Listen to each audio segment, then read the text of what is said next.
A deep dive into Mr. Karp, boy genius. How do you know him so well? Well, a couple years ago, Sarah, I was fortunate enough to be able to interview him for an article that I was writing that ended up not running. So, I spent several hours with him, basically when it was just him and, one or two other employees. So it was really at the beginning of Tumblr's existence.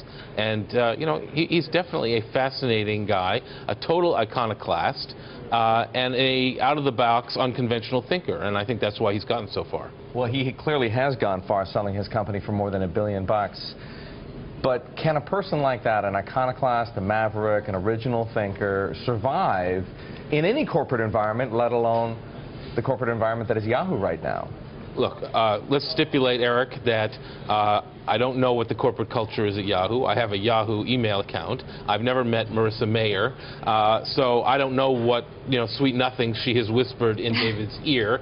I do know that they are trying to say all the right things. I mean, the famous press release about "quote unquote" not screwing things up and leaving things as they are. They're allowing Tumblr to stay in their offices, on whatever it is, East 21st Street, and allowing David to run it, not from California. A lot of people, when they think about the future, how cohesive Yahoo and Tumblr are going to be, they think about the culture of Tumblr. It's different than other social media sites. Tell us a little bit about that, and as it relates to their founders.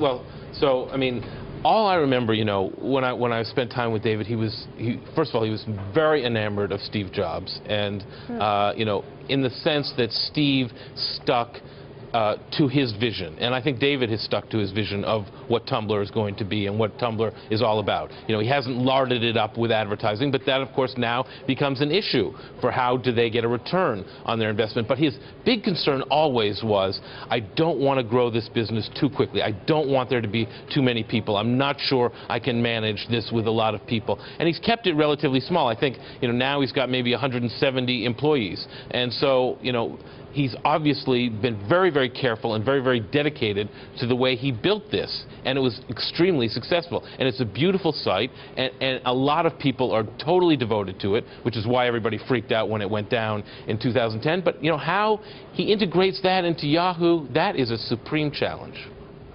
Which is why I was wondering whether it's not even about Yahoo. Knowing David Karp the way that you know him, having spent time with him the way that you did, can an individual like that, 26 years old, $250 million to throw around, survive in any corporate environment?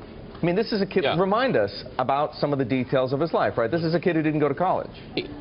Eric, not only did he not go to college, he went to Calhoun School on the Upper West Side. He then spent 1 year at Bronx School of Science studying Japanese, which is not exactly, math and science. He dropped out after 1 year and then was homeschooled and, studied Japanese at the Asia Society and then began working for, several entrepreneurs and becoming much more entrepreneurial. So his parents supported him in this very unusual schooling, and they supported him very much so in his entrepreneurial endeavors, and it worked out, incredibly well. I don't know anything about Yahoo's culture, and I don't know anything about Marissa Mayer, but what I do know is that most about corporate culture. You've worked at Lazard, you've worked at J.P. Morgan. I know M&A deals don't generally work out, and I know that iconoclastic young people like David Karp are not destined to want to stay at a place like Yahoo for very long. Should not wear hoodies. Or is that doesn't matter? Well, if you're riding a Vespa and you look like David Karp, maybe you can ride. What's your gut, Bill? I mean, what's your gut? Do you think this is going to work out? Look, Tumblr is a product, right? This is not an enabling technology like DoubleClick and Google, for example. Right. Tumblr is a product that is going to continue to exist in theory on its own within the Yahoo family. Do you feel like they can make it work? I have, Eric, again, I have real doubts, because when you pay $1.1 billion for something that's barely breaking even... Your expectations are pretty darn high. And especially if you've got Daniel Loeb as one of your shareholders, right? So you've got Daniel Loeb, who's obviously made money on his Yahoo investment, and obviously was on the board when they approved the deal, so they must have some sort of plan for making a return on that investment. I have serious doubts that there is, I think there's a conflict... This is Bill the banker talking now. Yes.